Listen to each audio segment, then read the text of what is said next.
그리스도인들은 모든 삶의 승리가 보장되어 있습니다. 믿습니까?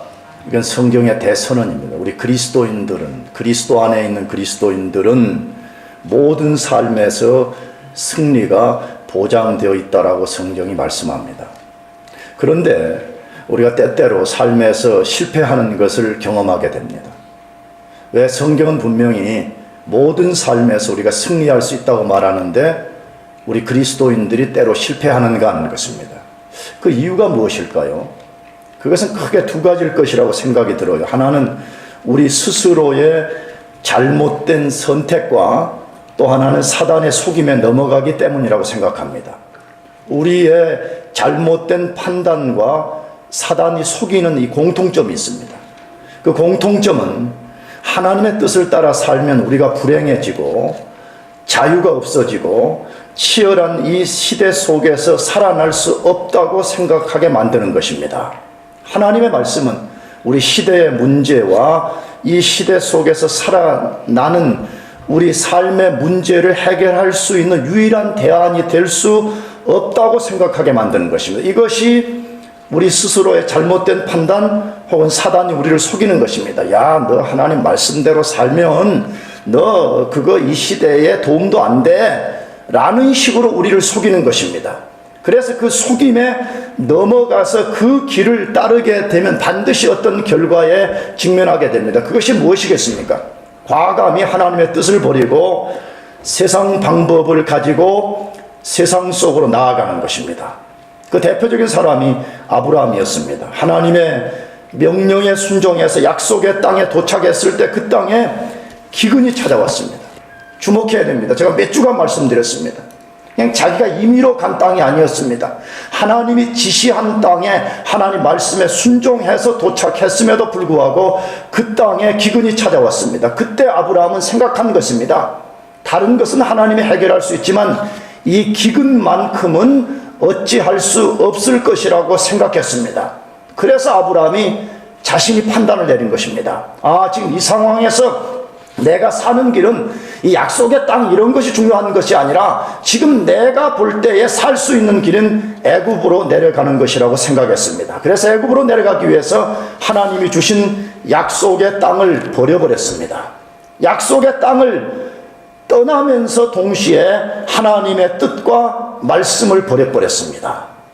하나님의 뜻과 말씀을 벗어나게 된 결과가 무엇이었습니까? 하나님께 단 쌓고 하나님 이름 부르는 예배와 교제를 잃어버렸습니다.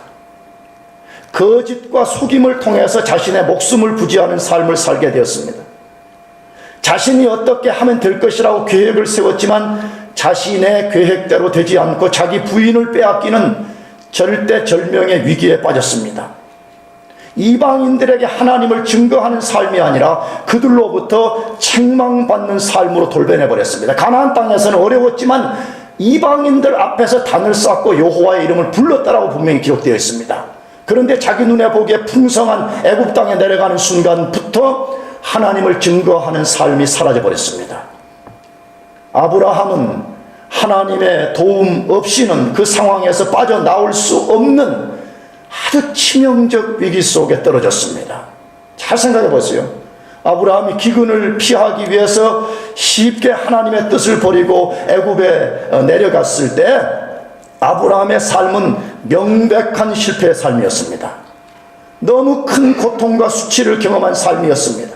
기근이라는 어려움을 피하려고 한 것이 더 큰 어려움을 불러오게 되었습니다. 성경은 분명하게 말씀합니다. 그리스도인은 세상으로 내려가서는 안 된다고 말씀합니다. 우리 그리스도인들이 세상으로부터 구원을 받아서 진짜 그리스도인이 됐다면 세상으로 내려가면 안 된다고 말씀합니다. 이 세상은 공간, 장소 개념이기보다는 우리의 가치관을 말합니다. 우리는 어차피 세상 속에 살고 있습니다. 이 세상을 벗어나서 살 수 있는 사람은 아무도, 공간적으로 이 세상을 벗어날 수 있는 사람은 아무도 없습니다. 문제는 그 속에 살고 있는 사람들이 정신, 가치, 마음, 태도, 삶의 방식, 이것이 무엇에 의해서 움직이냐는 것이에요. 성경은 절대 세상으로 내려가서는 안 된다고 말씀합니다. 이사야 31장 1절에 말씀합니다. 도움을 구하러 애굽으로 내려가는 자들은 뭐 있을진저? 화 있을진저. 도움을 구하러 애굽으로 내려가는 자들은 화 있을진저. 그들은 말을 의뢰하며 병거의 많음과 마병의 힘이 강함을 의지하고 이스라엘의 거룩하신 자를 앙무치 아니하며 여호와를 구하지 아니하거니라고 말씀합니다. 오늘 이 본문은 애굽을 세상의 상징으로 소개하고 있습니다. 애굽에서 나온 하나님의 백성이 다시 애굽을 의지하기 위해서 그리로 돌아가는 것을 허락하지 않고 있습니다. 그리스도인이 하나님의 뜻을 버리고 세상으로 내려가면 그 순간 내려가는 길에 서게 된다고 성경이 분명히 말씀합니다. 아브라함이 그랬고 요나가 그랬고 모든 성경의 사람들이 그랬습니다. 조금 기근 찾아오고 어려움 찾아온다고 그거 던져버리고 세상으로 내려가는 순간부터 하나님 보시기에 그 사람은 내려가는 삶의 길에 들어서고 반드시 하나님이 극적으로 손을 펴지 않으시면 건짐받을 수 없는 상황에 빠지게 된다고 말씀합니다. 혹시 우리 가운데 하나님의 뜻을 떠나서 이 세상 속에 내려간 것 때문에 어려움을 겪고 계신 분은 없습니까? 저는 분명히 이런저런 어려움을 겪고 실패하는 삶을 사는 사람들의 대부분은 이것이라고 저는 생각합니다. 그렇다면 우리 그리스도인들은 어떻게 이 실패의 자리에서 다시 회복된 삶의 자리로 돌아올 수 있는가 하는 것입니다. 그리스도인이 어떻게 한번 불순종이나 또 여러 번의 불순종으로 실패했을 때 다시 우리가 승리의 삶을 살 수 있는가 하는 것입니다. 오늘 본문은 그것을 우리에게 아주 잘 보여주고 있습니다. 제일 첫 번째로 죄로 인한 실패의 자리를 떠나라고 말씀합니다. 다시 말하면 죄의 자리에서 박차고 일어나라고 말씀하고 있습니다. 우리가 이미 살핀 것처럼 창세기 12장 10절 이후의 말씀은 아브라함이 어떻게 실패했는가를 보여주는 말씀입니다. 그냥 간단하게 말해 창세기 12장은 아브라함이 왜 실패했는가를 보여주는 말씀입니다. 반대로 오늘 본문의 시작인 13장은 그 실패한 아브라함이 어떻게 다시 회복된 삶을 살게 되었는가를 보여주고 있습니다. 어떻게 아브라함은 회복된 삶을 살 수 있었습니까? 오늘 본문 13장 1절이 소개합니다. 다 같이 읽어보겠습니다. 아브라함이 애굽에서 나올새 그와 그 아내와 모든 소유며 롯도 함께하여 남방으로 올라갔다. 실패의 자리에서 회복의 자리로 나아가는 첫걸음이 뭔가를 여기 소개하는데 아브라함을 통해서 뭐라고 소개했어요? 애굽에서 나와서 어디로 올라갔다 그랬어요? 남방으로 올라갔다. 애굽에서 나와서 남방, 하나님이 주신 약속의 땅이 속한 곳이었죠. 그곳으로 올라갔다 그렇게 되어 있습니다. 성경에서 애굽은 다시 말씀드리지만 세상의 상징이고 하나님의 뜻을 저버린 곳의 상징이었습니다. 그래서 창세기 12장 10절에는 그가 애굽으로 내려갈 때는 내려갔으니라는 단어를 썼습니다. 그런데 애굽에서 나올 때는 올라간다라고 지금 표현하고 있습니다. 하나님의 관점에서는 하나님의 말씀을 버리고 하나님의 뜻을 저버리고 어렵다고 쉽게 하나님 섬기는 것을 포기하는 사람은 다시 말씀드리지만 내려가는 사람입니다. 아무리 세상적으로 잘 되는 것처럼 보일지라도 그것은 하나님의 관점에서는 내려가는 것이라, 실패하는 삶을 사는 것이라, 매우 위험 속으로 들어가는 것이라 라고 말씀하는 것입니다. 그래서 하나님께서 아브라함에게 내려가서 실패하는 삶을 살고 있을 때에 명령하신 것입니다. 뭐라고? 너는 지금 이곳을 떠나서 다시 약속의 장소로 돌아가라고 말씀하신 것입니다. 그렇다면 언제 그렇게 명령을 하셨는가 하는 거예요. 하나님이 언제 아브라함 보고 아브라함아 너 이 자리를 떠나서 약속의 땅으로 돌아가라라고 말씀하셨는가 하는 것입니다. 그것이 창세기 12장 19절 20절입니다. 거기 읽어보겠습니다. 시작. 내가 어찌 그를 누이라 하여 나로 그를 취하여 아내를 삼게 하였느냐. 내 아내가 여기 있으니 이제 데려가라 하고 바로가 사람들에게 그의 일을 명하며 그들이 그 아내와 그 모든 소유를 보내었더라. 자, 이 말씀은 바로가 아브라함을 책망하면서 한 말입니다. 그러나 이 말씀은 하나님이 바로를 통해서 하신 말씀입니다. 하나님이 우리에게 말씀하시는 방법, 하나님이 자기 백성들에게 말씀하시는 방법은 크게 두 가지입니다. 직접 말씀하시는 방법과 아니면 간접적으로 말씀하시는 방법입니다. 하나님은 직접 말씀도 하십니다. 그러나 하나님이 주로 사용하시는 것은 간접적 방법입니다. 선지자를 통해서 말씀하시든지, 아니면 환경을 통해서 말씀하시든지, 아니면 세상 사람들을 통해서 말씀하는 것입니다. 여러분, 그렇기 때문에 시덥지 않게 농담이나 던지고 그런 말은 귀담아 들을 것이 없지만, 여러분, 영적 지도자들의 말, 경건한 사람들이 말하는 것, 그걸 귀담아 들어야 되는 것입니다. 오늘 이 시대의 그리스도인의 그 경박함은 어디에 있습니까? 영혼에 아무 도움이 되지 않는 그런 것에 대해서는 굉장히 주의를 기하고 들으려고 하면서도, 정작 자기 영혼에 도움이 되고 유익이 되고 축복이 되는 말씀을 들으려고 하지 않기 때문에 문제가 일어나는 것입니다.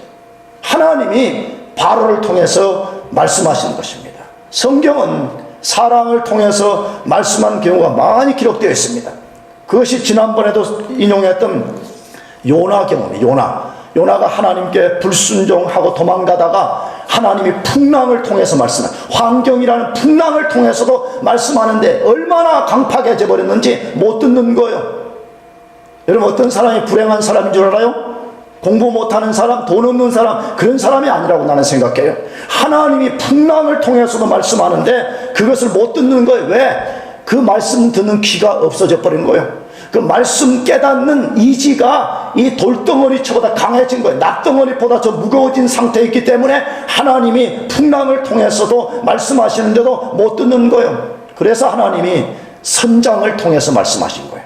자고 있는 요나하고 발로 걷어찬 거죠. 뭐 이건 내가 좀 붙인 건데. 못 들으니까 콜콜 자고 있다. 성경에 그렇게 되어 있죠. 콜콜도 아니군요. 또 성경에 말했던 그 자고 있다 그래. 뱀이 창에 내려갔어. 막 자기 신을 부르면서 신이여 있다면 이 풍랑에서 우리를 건져주소서 하고 나 자기 신을 부르고 있는데, 요나가 얼마나 무감각하고 얼마나 강팍했으면 배 밑창에 들어가 자고 있었던 거예요. 내가 선장이었다면 하여튼 지근지근 밟아줬을 거야. 뭐 하고 있는 거냐고. 지금 다 지금 살 길을 찾고 있는데 너는 도대체 어떤 인간이냐고. 가판위로 불려 나와서 선장 앞에서 이제 조사를 받게 돼. 넌 도대체 어디서 왔으며 너는 어떤 인간이냐. 그때 자기가 고백했잖아. 나는 무슨 여호와를 섬기는 자로서. 굉장히 신학적으로 많이 알고 있었습니다.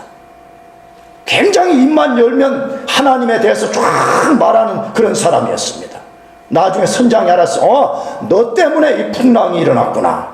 그래서 하나님이 선장을 통해서 요나를 책망하게 된 것입니다. 하나님은 지금도 우리가 하나님의 뜻을 버리고 불순종의 자리에 있을 때 다양한 방법을 통해서 그것을 떠나라고 말씀합니다. 하나님의 자녀들이 그것을 떠나지 않고 하나님의 복을 받고 삶의 문제를 해결할 길은 없습니다. 믿습니까? 하나님의 뜻을 저버린 자리에서 그 자리를 벗어나지 않으면서 하나님 앞에서 복받고 삶의 문제 해결 없습니다. 그건 하나님의 방법이 아니에요. 만일에 어떤 사람이 불순종한 자리에 있는데 삶이 잘 된다, 그건 하나님께로는 축복이 아니에요. 여러분, 일반인들도 무슨 부자 되고 집도 사고 승진도 하고 아들 좋은 대학도 보내고 그런 거 아니에요. 그건 하나님부터 직접 오는 축복이 아니에요. 그것은 하나님의 백성이 사는 유일한 길은 불순종의 자리를 떠나는 데 있어요. 그것만이 살 길이에요. 믿습니까? 그럼에도 불구하고 어떤 사람들은 불순종으로 인한 실패의 자리를 떠나야 된다는 것을 알면서도 실제로는 떠나지 않는 것을 봅니다. 요나 같아요. 신학적으로 이론적으로는 알고 무슨 머리로는 알고 입만 열면 말하는데 실제로는 움직이지 않는 것이에요. 교회 안에 그런 거 많이 보잖아요. 말로는. 여러분, 그런 사람은 하나님으로부터 오는 회복의 은혜를 입을 수 없습니다. 누가복음 15장에는 돌아온 탕자 이야기가 기록되어 있습니다. 이 탕자는 원래 아버지하고 잘 살고 아버지의 그 모든 것을 누리며 잘 살았습니다. 그런데 어느 날 그 속에 아버지를 반역하고 아버지를 떠나서 살고 싶은 마음이 생겼습니다. 그래서 아버지가 죽지도 않았는데 유산을 다 주세요. 그렇게 해서 아버지를 떠나서 먼 나라에 가서 허랑방탕하게 살다가 죽게 되었다, 그렇게 소개되어 있어요. 근데 그 하나님을, 아버지를 떠난 그 탕자가 어떻게 살 수 있는지 비결을 소개했어요. 그것이 15장 18절부터 20절 상반절이에요. 내가 일어나 아버지께 가서 이르기를, 아버지여, 내가 하늘과 아버지께 죄를 얻었사오니 지금부터는 아버지의 아들이라 일컬음을 감당치 못하겠나이다. 나를 품꾼의 하나로 보소서 하리라 하고 이에 일어나서 아버지께로 돌아가니라 하고 되어 있습니다. 자, 이 말씀의 본문을 잘 보세요. 이 말씀은 사실은 우리 모든 인간을 지칭하는 말이에요. 하나님 떠나 사는 인간이 얼마나 비참한가를 이 탕자 이야기를 통해서 보여주는 것인데, 이 탕자가 다시 회복된 은혜의 삶을 사는 비결을 소개하는데, 여기 큰 두 가지 원리로 소개되어 있어요. 하나는 뭐냐? 내가 일어나 아버지께 가서 이렇게 하겠다고 하는 생각과 결심이에요. 아, 내가 비참해졌구나. 내가 아버지 떠남으로 해서 이렇게 비참해졌구나. 그러니까 내가 이제 아버지께로 돌아가서 아버지, 나를 품꾼의 하나로 봐주소서라고 말해야지 라고 했어요. 탕자는 거기서 끝나지 않았다 그랬어요. 뭐라고 됐어요? 이에 뭐 했다? 일어나서 아버지께로 돌아가니라 라고 되어 있습니다. 자, 우리가 가정해 봅시다. 만일 탕자가 돌아가야지 하고 생각만 했다면 탕자는 살지 못했을 것입니다. 탕자는 회복되지 않았을 것입니다. 그러나 탕자가 비록 말 그대로 탕자였지만 이에 일어나서 아버지께로 뭐 했다고요? 돌아갔다는 거예요. 여러분, 여기에 살 길이 여기에 있습니다. 믿습니까? 그럴 때 사는 길이 주어졌습니다.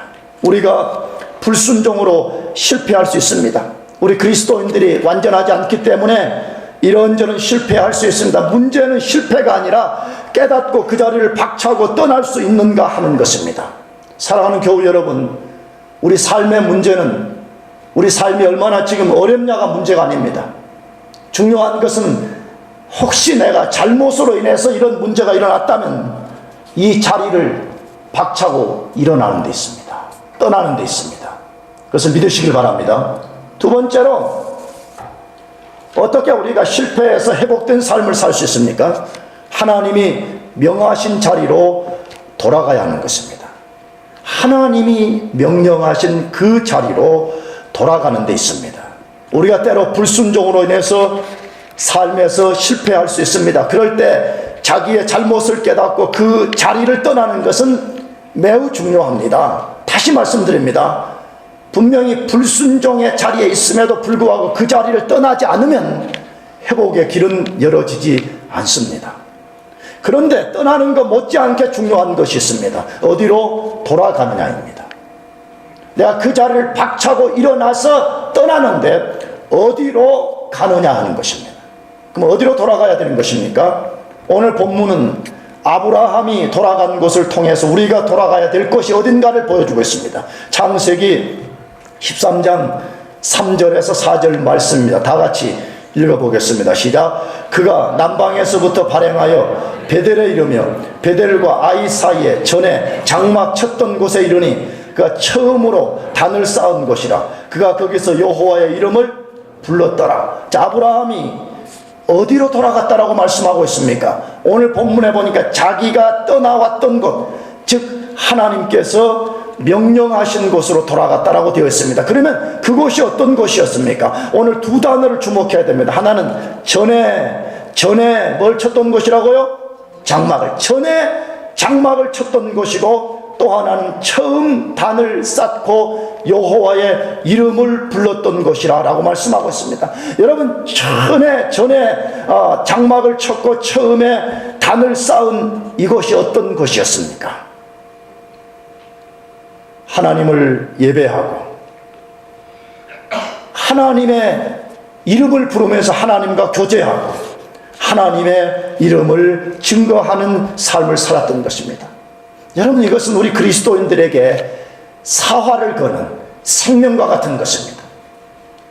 하나님을 예배하고 하나님과 교제하고 하나님을 힘입어 사는 것은 우리 그리스도인의 삶의 방식입니다. 믿습니까? 그렇기 때문에 하나님은 이것을 매우 중요하게 여기신다는 것입니다.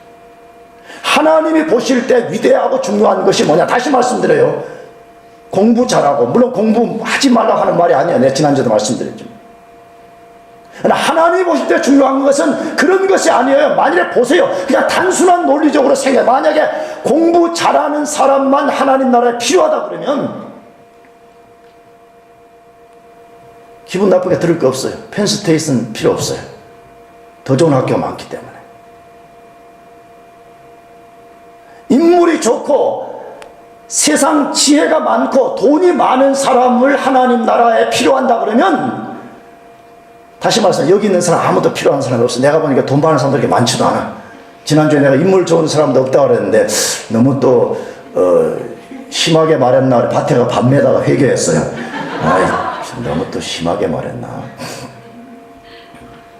그냥 메이비로 말할 건데 내가 너무 단정적으로 그렇게 말했나.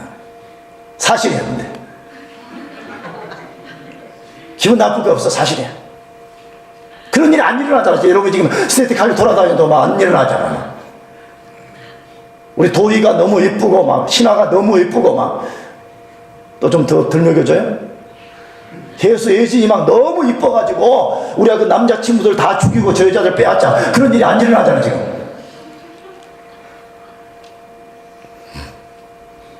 여러분, 하나님이 보실 때 중요한 것은 그런 것이 아니에요. 하나님이 보실 때 가장 중요한 것은 정말로 부름받은 이 백성이 하나님을 예배하고 하나님과 교제하고 하나님의 이름을 증거하는 삶을 사는가 하는 것입니다. 잘 보세요. 아브라함이 가나안 땅에 발을 내디뎠을 때 자신의 이름으로 된 땅이 한 평도 없었습니다.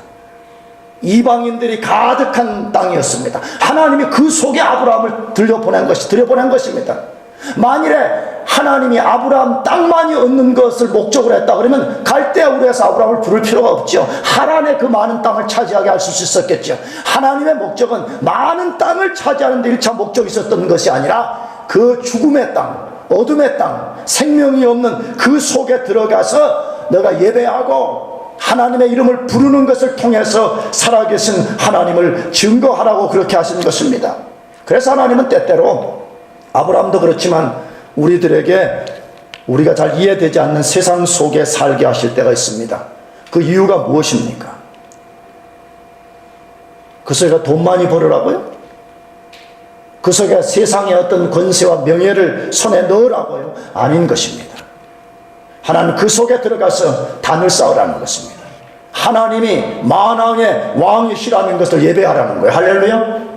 그 속에서 하나님의 이름을 부르라는 거예요. 하나님과 교제하고 하나님을 의지하는 삶을 살면서 우리 인생의 존재 원리가 어디에 있는가를 이 세상 사람들에게, 이 허망한 사람들에게, 진정한 삶의 이치를 알지 못하는 사람들에게 그것을 알리라고 하나님께서 그렇게 하신 것입니다. 그런데 아브라함이 애굽에 내려갔을 때는 단을 쌓는 것과 여호와의 이름을 부르는 것을 하지 못했습니다.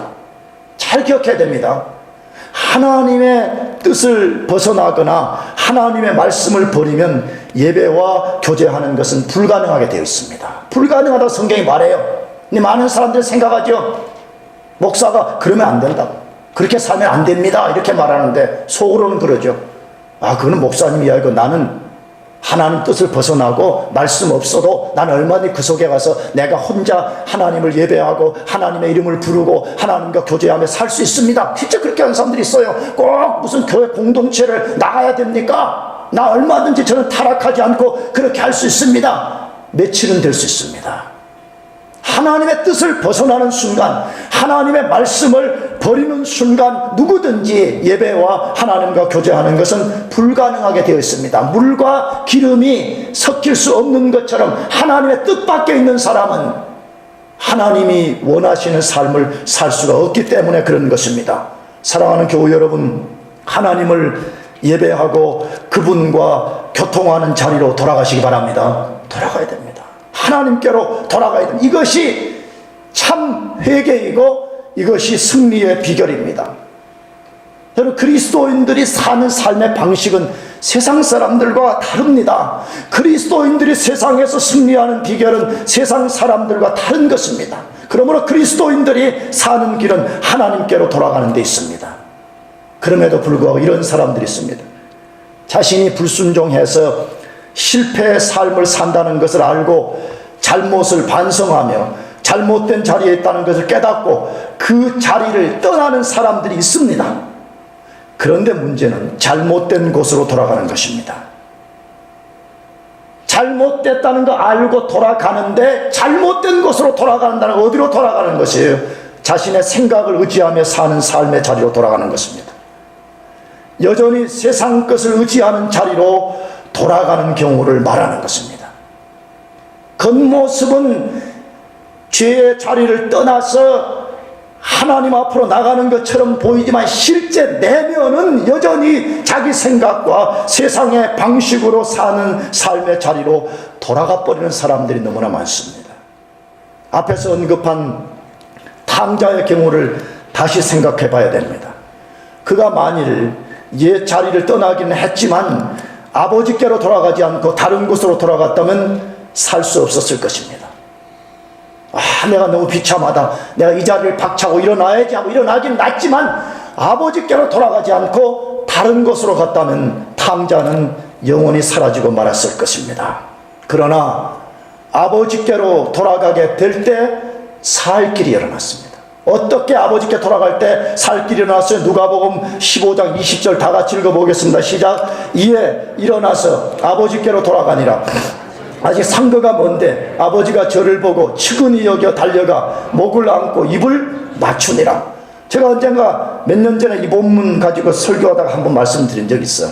안 떠난 사람은 또 들어봐요. 여기 뭐라 그랬어요? 이에 일어나서 아버지께로 돌아가니라. 이 아들의 액션이었죠. 여기에 대한 아버지의 반응이 누구? 이 아버지가 하나님이신데 이 하나님의 반응이 뭐야? 아직 뭐가 멀어요? 상거가 먼데 아버지가 저를 보고 측은히 여겨 달려가 목을 안고 입을 맞췄다. 성경이 뭘 소개하고 있어요 지금요?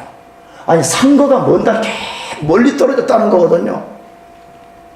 그럼 뭐예요? 아버지는 벌써 시력이 안 좋은 겁니다. 나도 40대니까 시력이 안 좋더라고. 근데 벌써 뭐예요? 시력이 안 좋은데 저 멀리 떨어져서 먼지를 일으키고 오는 저 친구가 누군지 어떻게 아는 거예요? 일하다가 쓱 보면 모릅니다. 뭐 했다는 거예요? 아버지가 늘 아들 떠난 곳을 쳐다보는 거죠. 이 아들 언제쯤 돌아오나? 이 아들 꼭 살아 돌아와야 되는데 늘 떠난 곳 돌아보는 거. 그러니까 아버지가 그 아들을 그리워하고 있었기 때문에 먼지를 만고 저 내 아들 맞단 말이에요. 야, 저놈 오면 몽둥이를 휘갈겨줘야지. 그렇게 하지 않았다 그랬어요. 저를 보고 측은히 여겨 달려가 목을 안고 뭘 맞추니라? 입을 맞추니라. 누가복음 15장 20절 이하에 보면 그 아버지가 그 아들의 놀라운 일들을 해줬다고 기록되어 있습니다. 하나님 앞에서 사는 길은요,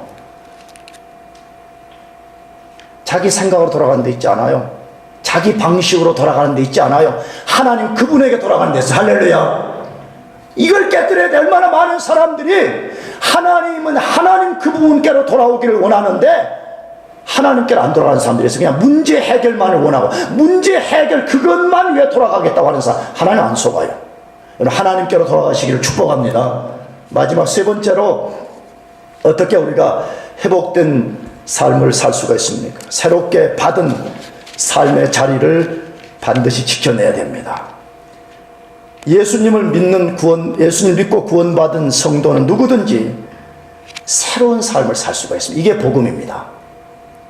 아무리 큰 실패를 하고 아무리 반복된 실패를 했다고 할지라도 그리스도인은 새로운 삶을 살 수 있습니다. 그 사람이 과거에 아무리 많은 죄와 허물과 실패가 있었다고 할지라도 전혀 다른 새 삶을 살 수 있습니다. 여러분 그 이유가 무엇입니까? 하나님이 주시는 용서와 새로운 기회 때문입니다.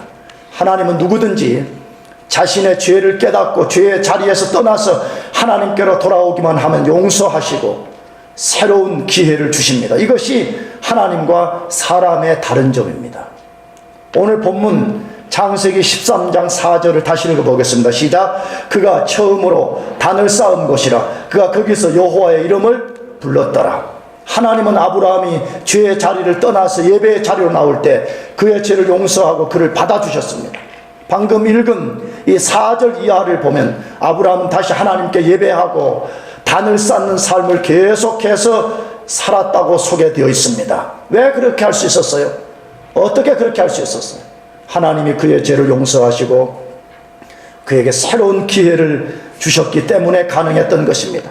그래서 우리가 잘 아는 요한일서 1장 9절은 우리에게 정말 중요한 말씀입니다. 만일 우리가 우리 죄를 자백하면 저는 미쁘시고 의로우사 우리 죄를 사하시며 모든 불의에서 우리를 깨끗게 하실 것이요 라고 말씀합니다. 우리가 어떤 죄의 상황에서 떨어졌다고 할지라도 죄를 자백, 다시 말하면 주님 내가 죄를 지었습니다, 죄인입니다 인정하고 그 죄에서 돌아서서 하나님께로 나오기만 하면 하나님은 신실하시고 의로우셔서 우리 죄를 용서해 주신다고 말씀합니다. 그런데 성경이 우리 죄를 자백하라고 말씀하는데 계속 죄를 숨기기만 하고 변명하려고 한다 그러면 우리 문제가 해결되지 않습니다. 여러분 꼭 하나님 앞에 회개하는 삶을 사시기 바랍니다. 내가 이 젊은이들을 보면 좀 안타까운 게 그런 거예요. 명백한 죄를 보면서 명백한, 아니 하나님의 관점이 아니어도 인간이 봐도 성경의 빛에 보면 죄여지.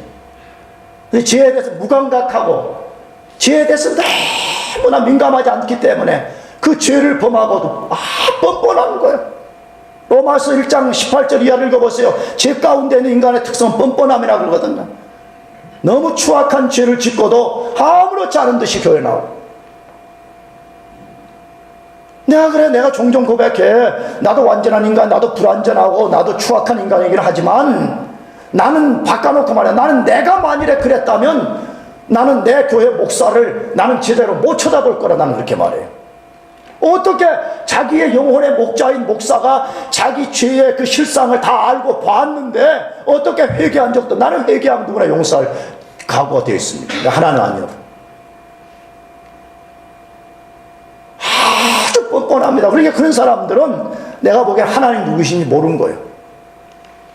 죄가 무엇이고 죄가 얼마나 비참한 결과를 가져오는 것을 전혀 모르기 때문에 그런 것입니다. 그냥 로타리 클럽에 속해 있다가 로타리 클럽 멤버에게 약간 피해를 준 것에 대해서 미안해, 다음부터 잘할게, 이런 정도만 생각하는 것이에요. 성경은 뭐라고 말씀합니까? 만일 우리가 우리 죄를 뭐하면 자백하면 그렇습니다. 이 자백이라는 말은 누구누구가 더불어 말하다는 말인데 성령님이 죄라고 말씀하실 때 내가 성령을 따라서 고백하는 거예요. 이게 내가 세상에서는 괜찮은 일이지만 성령님이 이거 죄라고 말씀하시는데 그렇습니다. 내가 죄인입니다. 주님 내가 죄를 지었습니다. 주님 내 죄를 깨끗하게 씻어 주십시오. 내가 이제 죄를 버리고 하나님께로 내가 돌아가겠습니다. 그렇게 할 때 하나님은 우리 죄를 용서하신다고 말씀해요. 그런데 죄에 대한 자백이 없는 거예요. 한 번도 자백이 없어. 그냥 사는 거예요. 그냥 시간 흘러가지고 사는 거예요. 여러분 그 결과는 두 가지입니다. 하나는 화장실에 안 가면 변비 되듯이 죄가 계속 쌓이는 거예요. 그러면 그런 사람들은 요나처럼 무감각해지는 거예요. 냉담해지는 거예요. 아무리 머리로는 하나님을 부르고 좀 신앙생활 좀 잘해보려고 생각이 드는데 이 가슴이 안 따라주는 거예요. 왜? 이 가슴이 돌덩어리처럼 꽉 무거워져 있기 때문에 여기에 불이 안 붙어지는 거예요. 그냥 기도도 안 되고 안 되는 거예요. 근데 입만 열면 요나처럼 박식한 신학, 박식한 성경 이야기를 쏟아낼 수가 있는 것입니다. 나가서 그런 사람들은 마지막 날 우리의 심판주이신 예수 그리스도 앞에 반드시 그 죄와 직면하게 될 것입니다. 여러분 그러므로 죄를 자백하시기 바랍니다. 죄를 자백하면 하나님은 미쁘시고 의로우사 우리 죄를 사하신다고 분명하게 약속하셨습니다. 하나님은 죄를 회개하는 자의 죄를 용서하신다고 분명하게 약속하셨습니다. 이사야 43장 18절 19절도 말씀합니다. 너희는 이전 일을 기억하지 말며 옛적 일을 생각하지 말라. 보라 내가 새 일을 행하리니 이제 나타낼 것이라 너희가 그것을 알지 못하겠느냐. 정령이 내가 광야의 길과 사막에 강을 내리니라고 말씀합니다. 여러분, 이 말씀 이스라엘 백성들이 장차 포로로 잡혀갈 것이고 이제 고난의 땅에서 그들이 죄를 회개할 때 하나님이 그들의 죄를 용서하고 다시 포로지에서 돌아오게 하실 것을 미리 예언한 말씀이거든요. 그런데 그 미리 돌아오는 그들에 대한 예언이 무엇이에요? 너희는 이전 일을 기억하지 말라는 거예요. 과거에 죄지어서 고통받았던 그 모든 것 내가 다 용서했으니까 이제는 다 잊어버리고 내가 너희들에게 새 일을 행해 주시겠다. 내가 너희들 새로운 일을 만들어 주시겠다고 그렇게 약속하시는 거예요. 하나님은 지금도 그렇게 하십니다.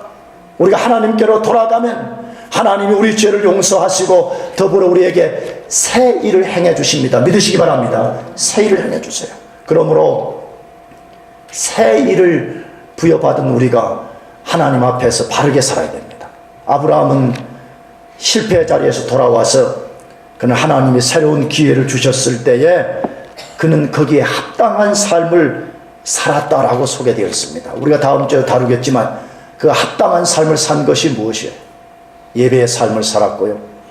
하나님의 이름을 부르며 살았고 나아가서 롯의 목자들과 자기의 목자들이 다투는 상황에서 아브라함은 자기가 먼저 선택할 수 있는 권한이 있었음에도 불구하고 하나님의 영광 때문에 자기 선택권을 포기했습니다. 롯 보고 먼저 하라 그렇게 한 것이에요. 여러분, 그렇게 하게 될 때 하나님이 아브라함에게 놀라운 복을 주셨던 것을 우리는 만나게 됩니다. 하나님 우리에게 새로운 삶의 기회를 주실 때는 그 기회를 바르게 사용해서 하나님께 합당한 삶을 살라는 것입니다. 여러분, 하나님께 돌아가는 사람은 누구나 용서받고 새로운 기회를 얻습니다. 여러분, 그 기회를 바르게 사용하시기 바랍니다. 그 헛되게 쓰지 말고 그 바르게 사용해서 다시는 죄의 자리로 내려가지 않고 다시는 실패의 자리로 내려가지 않고 하나님을 위해서 사는 우리 모두가 되기를 축복합니다. 기도하겠습니다. 다 같이 자리에서 일어나셔서 우리 같이 기도하겠습니다. 다 같이 자리에서 일어나요. 우리 같이 오늘 말씀을 우리 기억하면서 기도하십시다. 정말 우리는 하나님이 명하신